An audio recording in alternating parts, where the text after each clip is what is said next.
ये पैसे मैंने चुराए हैं। अपने सारे जुर्म कबूल करके पूरी मीडिया के सामने सबूत और पैसों के साथ मैं कोर्ट में सरेंडर करता हूँ। इतने करोड़ों रुपए चोरी हो गए और पता भी नहीं चला। ये पैसे किसके हैं? माननीय होम मिनिस्टर जयेंद्र, माननीय हेल्थ मिनिस्टर आरोग्य शर्मा, माननीय फाइनेंस मिनिस्टर। नाम बताने की जगह मिनिस्टर्स का नाम क्यों बता रहे हो? क्योंकि ये पैसे मैंने उन्हीं से चुराए हैं। क्या हो रहा है? आपकी बैंड बजा रहा है।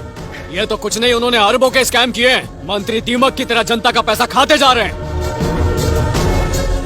देश को खोखला करने वाले मंत्रियों को खोखला करने के लिए मैंने उन्हीं को लूटा। आप जो भी कह रहे हैं उसका आपके पास सबूत है क्या? बिल्कुल, मेरे पास सबूत है और सारे सबूत मैं कोर्ट में बताऊंगा। सच सुनने का दम है तो कोर्ट में आ जाना, कानून के दायरे में बात करेंगे। जय हिंद।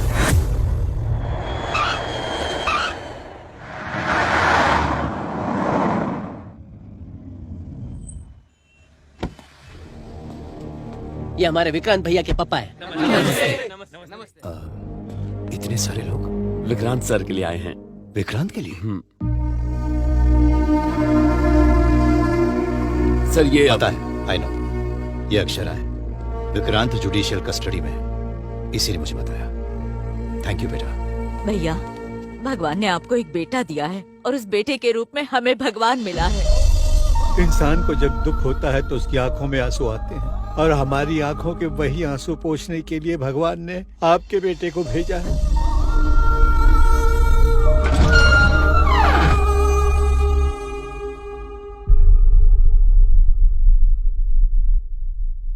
आप इतनी दूर से आए हैं, कुछ कहेंगे नहीं डैड? मेरे आसपास न जाने कितने हजारों लोग हमेशा रहते हैं। अगर उन लोगों को 1 महीने की सैलरी ना दूं तो सारे गायब हो जाएंगे। लेकिन आज जब मैंने बाहर इतने सारे लोगों को तुम्हारा साथ देते हुए देखा, तब मुझे एहसास हुआ कि जो सम्मान मैं आज तक नहीं कमा पाया वो तुमने कमा कर दिखा दिया बेटा। तुम और तुम्हारी मां दोनों ही सही हैं। हमेशा दिमाग से नहीं, कभी कभी इंसान को दिल से भी सोचना चाहिए। लेकिन मैं तुम्हें इस हाल में नहीं देख सकता। I have hired the best lawyers for you. उसकी कोई जरूरत नहीं, मैं अपना केस खुद लड़ूंगा। तुम बहुत जिद्दी हो और ये जिद ही तुम्हें जिताएगी। आनंद सुराना का इकलौता बेटा विक्रांत सुराना। सर, सर, चल बसे क्या? ये तू है क्या? मुझे लगा होम मिनिस्टर इसलिए नाटक कर रहा था। ये लड़का क्या बकवास कर रहा है? खुद के पास करोड़ों है और इल्जाम हम पर लगा रहा है। तुम एक काम करो, डॉक्टर को जाकर कहो कि मुझे सेम टू सेम इंजेक्शन लगा दे और चैन की नींद सुला दे। बिना इंजेक्शन के बेहोश होने का रास्ता बताऊं? क्या है वो? विक्रांत सुराना ने आपको कोर्ट का नोटिस भेजा है। बाय तुम्हारी। बाय। भिक्षांदेही, अंदर कोई नागिन है तो बाहर आइए, इस नाग को दूध पिलाइए। अरे रे रे रे, ये भोपो बजाना बंद करो। पता नहीं सुबह सुबह कहाँ से आ जाते हैं। ये लो। आजा। रुक जाओ, वरना 100 नंबर डायल करूंगी। रुक जा, बांसुरी वाला नहीं, तेरा घर वाला है। ये सब क्या है जी? मेरा भी वही हाल है जो भारतीय लोग का होता है। कोई अपडेट मिली क्या? हमने जिसे किराए पर घर दिया था ना, वो अरबपति है। अरे अरबों चुराएगा तो अरबपति होएगा ना, मेरे जैसा रोडपति थोड़ी होगा। भाभी, भाव घर में है क्या?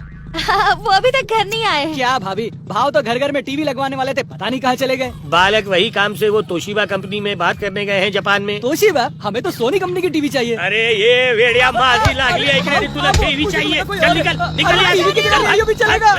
हमारे पास हमारे पैसे सेफ रहते, पर तुम सबने नायक भाई कहकर सारे पैसे इनकी झोली में रखवा दिए। अब कहाँ है पैसे? उसने हमारी पोल खोल के रख दी है। कल शायद हमें अदालत में घसीटेगा। अरे कल का इंतजार क्यों कर रहे हैं? सारे नोटिस आज ही आ गए हैं। ये हमारे रेवेन्यू मिनिस्टर के लिए और ये फाइनेंस मिनिस्टर के लिए। पढ़ना आता है तो पढ़ो। क्या हुआ, शौक लगा क्या? जब मिलकर झोल किया तब पता नहीं चला? सबके नोटिस हैं इसमें, अपना अपना निकाल के पढ़ लो। सर, सीएम साहब लाइन पर है। अच्छा सर। जयेंद्र, ये सब क्या है?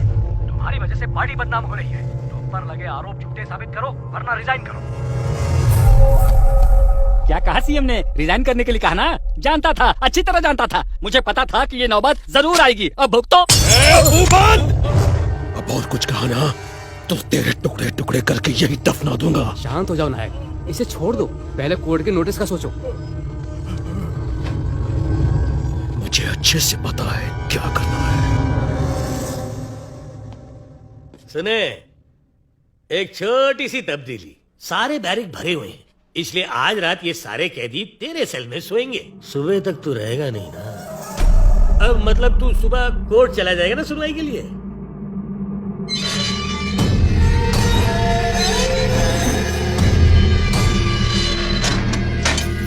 की जरा अच्छे से खातिरदारी करना। इन्हें खरोच तक नहीं आनी चाहिए। हाँ,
सर सबके सब खूनी। अब तक तो मार दिया होगा आपको। अभी बॉडी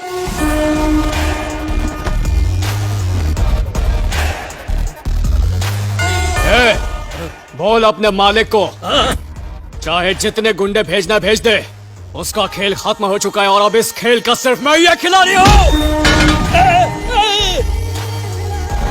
उसको बोल बीपी की गोली खाकर सोजार को टाइम पर पहुंचना। सर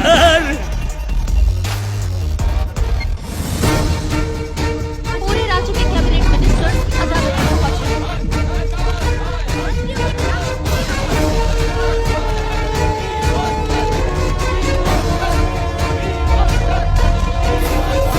बच्चों, होम मिनिस्टर पे कैमरा जूम करो। सर, आपको क्या लगता है कि आप सत्ता में है तो आप बच के निकल जाएंगे?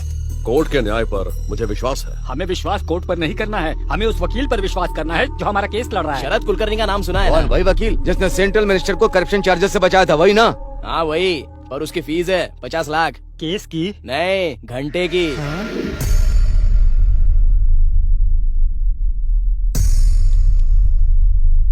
कार्रवाई शुरू की जाए। कहने के लिए कोई नई कहानी नहीं है सर। जब से आजादी मिली है एक ही चीज देख रहे हैं, करप्शन। इलेक्शन चाहे कोई भी पार्टी जीते, सत्ता तो सिर्फ बेईमान के हाथ में ही होती है। कुछ महीने पहले इस शहर में सीरियल बॉम्ब ब्लास्ट हुए थे सर। कई मरे और सैकड़ों घायल हुए और उनको देखने के लिए ये मंत्री और मीडिया वहां पर मौजूद थी। मंत्री मुआवजा देने का झूठा वादा करते रहे और मीडिया उनके दर्द का मजाक उड़ाती रही। मुआवजा तो दूर की बात, उनका इलाज तक नहीं हुआ।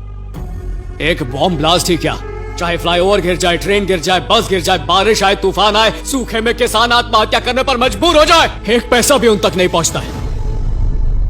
हमारे देश की जनसंख्या ज्यादा है, इसीलिए इन चीजों में देर हो ही जाती है। हम सब इस बात को अच्छी तरह जानते हैं। इस मुद्दे का इस केस से कोई संबंध नहीं है। इनका तो पॉइंट ही क्लियर नहीं है। पॉइंट बिल्कुल साफ है योर ऑनर। इसकी वजह जनसंख्या नहीं है, सरकार का लालच है। बॉम्ब ब्लास्ट के दिन मरीजों के इलाज के लिए मैंने इस मंत्री को 10 करोड़ का चेक दिया था। वो चेक मुंबई के बेनामी अकाउंट में पहुंच गया। वो अकाउंट किसी और का नहीं, इसी मिनिस्टर का स्कैम अकाउंट है। मदद के नाम पर हजारों करोड़ों दबा कर रखने वाला यही होम मिनिस्टर जयेंद्र उर्फ नायक है। इन मंत्री और सरकारी बाबुओं ने जो सारा पैसा दबा कर रखा था, उन्हीं के नाक के नीचे से मैंने उन पैसों को चुराया और दुर्गा चैरिटेबल ट्रस्ट के जरिए उन पीड़ितों तक पहुंचाया। इससे रिलेटेड सारे checks, vouchers, bills, bank transaction सब मैंने कोर्ट में सबमिट कर दिए हैं।